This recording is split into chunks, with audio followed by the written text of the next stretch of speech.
जय हिंद दोस्तों, स्वागत है आपका और एक नई वीडियो में और एक नए टॉपिक के साथ। मैं हूं डॉक्टर देव, मैं हूं राजेश। स्वागत करते हैं हमारे यूट्यूब चैनल। पहले दोस्तों वीडियो देख लेते हैं, आशा करेंगे पसंद आएगा और पसंद आए तो लाइक और शेयर जरूर से कर दीजिएगा और चैनल पर पहली बार है सब्सक्राइब नहीं किया साथ में सब्सक्राइब भी कर दीजिएगा। चलिए स्टार्ट करते हैं। और याद रहे कि जो इंडिया अब रूस के साथ बड़ा क्लोज है, जो वाहिद क्वाड का मेंबर है जिसने रूस के ऊपर सैंक्शंस लगाने से इनकार कर दिया है।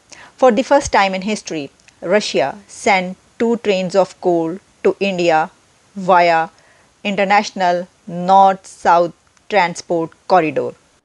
उसकी अपनी माइट देखो, उसका साइज देखो, उसकी प्रोग्रेस देखो, उसकी इकोनॉमी देखो, उसका वर्ल्ड इमेज देखो, अपनी औकात देखो। ये एक गेम चेंजर मंसूबा है, ये एक गेम चेंजर प्रोजेक्ट है, ऐसा प्रोजेक्ट जो इंडिया की ट्रेड की गेम बदल कर रख देगा। पाकिस्तान और रूस के ताल्लुकात आइडियल तो नहीं रहे माजी में। इंडिया अब इस रास्ते के जरिए आधी से ज्यादा दुनिया से ट्रेड करेगा, अपनी फिनिश्ड प्रोडक्ट्स उनको भेजेगा। देखिए जी, ये बड़े ममालिक का एटीट्यूड डिफरेंट होता है। हम एक इतना ताकतवर मुल्क नहीं है, लेकिन हमारे पे कोई पाबंदी नहीं है। वो कहा जाता है कि हायर देन हिमालयाज और sweeter than honey and deeper than ocean. India Russia के बारे में कहा जाता है कि this is a special and privileged strategic partnership जिसका ताल्लुक डिफेंस, एनर्जी, कनेक्टिविटी से है। ये international north south transport corridor जो कि अब रशिया और इंडिया को कनेक्ट कर देगा वाया ट्रेन, और रशिया जो चाहे इंडिया भेजेगा। देखिए यार, क्या इंडिया की फॉरेन पॉलिसी बड़ी जबरदस्त है। हेलो फ्रेंड्स, जय हिंद। हिंदुस्तान स्पेशल में आपका स्वागत है दोस्तों। रूस ने पहली बार अंतरराष्ट्रीय उत्तर दक्षिण परिवहन गलियारे INSTC से कोयले से लदी 2 ट्रेनें भारत भेजी हैं। ये कॉरिडोर ईरान के माध्यम से रूस को भारत से जोड़ता है। रेलवे, सड़क नेटवर्क और बंदरगाहों को शामिल करने वाला एक मल्टी मॉडल मार्ग INSTC सेंट पीटर्सबर्ग से भारत में मुंबई बंदरगाह तक 7200 किलोमीटर लंबा है। यह गलियारा पश्चिमी प्रतिबंधों के मद्देनजर नए परिवहन मार्ग खोजने के रूस की कोशिशों का हिस्सा है। इस रूट से पहली बार कुसबास कोयले से लदी 2 ट्रेनें भारत की ओर बढ़ी हैं। यह नई शुरुआत रूस और भारत के रिश्तों और व्यापार संबंधों में एक अहम कड़ी मानी जा रही है। रिपोर्ट्स के मुताबिक रूसी रेलवे ने सोमवार को अपने टेलीग्राम चैनल पर कहा कि भारत के लिए यह ट्रेनें केमेरोवा क्षेत्र से रवाना हुई हैं। यह ट्रेन कजाकिस्तान और तुर्कमेनिस्तान से होते हुए INSTC की पूर्वी शाखा के साथ ईरानी बंदरगाह बंदर अब्बास तक पहुंच गई हैं। जी, एक बहुत बड़ी डेवलपमेंट सामने आई है। For the first time in history, Russia sent 2 trains of coal to India via International North-South Transport Corridor via Iran. ये एक गेम चेंजर मंसूबा है, ये एक गेम चेंजर प्रोजेक्ट है, ऐसा प्रोजेक्ट जो इंडिया की ट्रेड की गेम बदल कर रख देगा। लेकिन कोई क्या इंडिया की ट्रेड की गेम बदलेगा, इंडिया ने तो खुद दुनिया की ट्रेड की गेम बदल कर रख दी है। ये international north south transport corridor जो कि अब रशिया और इंडिया को कनेक्ट कर देगा वाया ट्रेन, और रशिया जो चाहे इंडिया भेजेगा।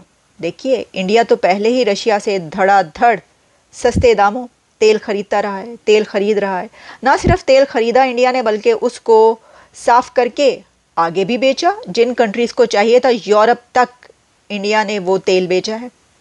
और सिर्फ तेल ही नहीं, इंडिया जो चाहे अब रशिया से मंगवा सकता है, पहले भी मंगवा रहा है। लेकिन अब इस प्रोजेक्ट के ज़रिए, इस रूट के ज़रिए इंडिया और रशिया ही कनेक्ट नहीं हो रहे, बल्कि इसमें ईरान, ताजिकिस्तान, तुर्कमानिस्तान, उज़्बेकिस्तान से लेकर यूरोप का जो कंट्री चाहेगा, और वो इंडिया से ये रिक्वेस्ट करेगा कि जब आप रशिया भेज रहे हैं तो कुछ प्रोडक्ट्स हमें भी भेज दें, क्योंकि इसी रास्ते से वो भी जुड़ रहे हैं।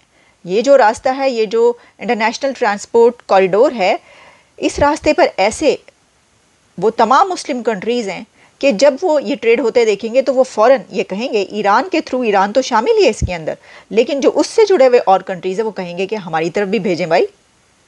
गुल फेंकते हो औरों की तरफ समर भी, ए खाना बर अंदाजे चमन कुछ तो इधर भी। सौदा का शेर है ये जो मैंने आपको सुना दिया, मिर्ज़ा सौदा का। लगता है कि इसी कॉरिडोर के लिए उन्होंने ये शेर कहा था। अच्छा, सिर्फ ये ईरान से जुड़े हुए मुस्लिम कंट्रीज ही नहीं, बल्कि उसके बाद क्योंकि यूरोप भी आगे रशिया से जुड़ता है, ऐसे बहुत से कंट्रीज़ हैं, तो वो भी कहेंगे कि अगर इंडिया से एक प्रोजेक्ट चलती हुई आपकी तरफ आ रही है तो हमारी तरफ भी भेजे। तो इंडिया अब इस रास्ते के ज़रिए आधी से ज़्यादा दुनिया से ट्रेड करेगा, अपनी फिनिश्ड प्रोडक्ट्स उनको भेजेगा, और रशिया इजीली जो इंडिया को तेल और कोयला जो भी चाहिएगा, गोल्ड भी हो सकता है, हीरे जवाहरात भी हो सकते हैं, डायमंड्स भी हो सकते हैं, जो जो भेजना चाहें एक दूसरे को भेज सकते हैं। बल्कि सिर्फ रशिया ही नहीं, बल्कि यूरोप तो अब इंडिया, ना सिर्फ इंडिया से मंगवाएगा बल्कि इंडिया भेजेगा भी। तो देखिए, ये ट्रेन के ज़रिए कनेक्ट हो गए हैं ये कंट्रीज़। ये वो कॉरिडोर नहीं है इंडिया मिडल ईस्ट और यूरोप कॉरिडोर, वो अलग है। उसकी तो अपनी ही एक गेम चेंजर कहानी है, उस पर तो हम बात कर भी चुके हैं इससे पहले, जिसमें ये पता चल रहा है कि वो तो स्वेज कैनाल जो है वो उसका लगता है कि ऑल्टरनेट साबित होगा वो।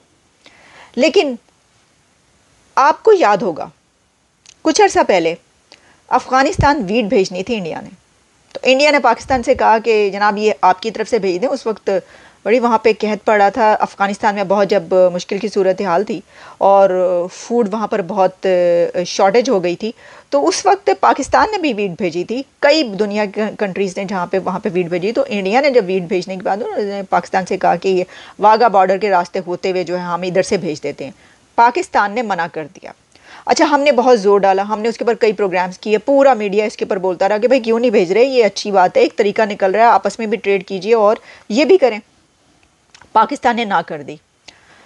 तो उसके कुछ अरसे के बाद, आफ्टर फ्यू मंथ्स, कुछ थोड़े से ट्रक जो थे वो भेजने की इजाज़त दी थी पाकिस्तान ने। लेकिन ये जो रास्ता अब इंडिया ने इस्तेमाल किया है, तो पाकिस्तान के थ्रू भी ये कॉरिडोर, ये रास्ता बन सकता था। वो कहा जाता है कि हायर देन हिमालयाज और sweeter than honey and deeper than ocean. India Russia के बारे में कहा जाता है कि this is a special and privileged strategic partnership, जिसका ताल्लुक डिफेंस, एनर्जी, कनेक्टिविटी से है। Defence, energy and connectivity.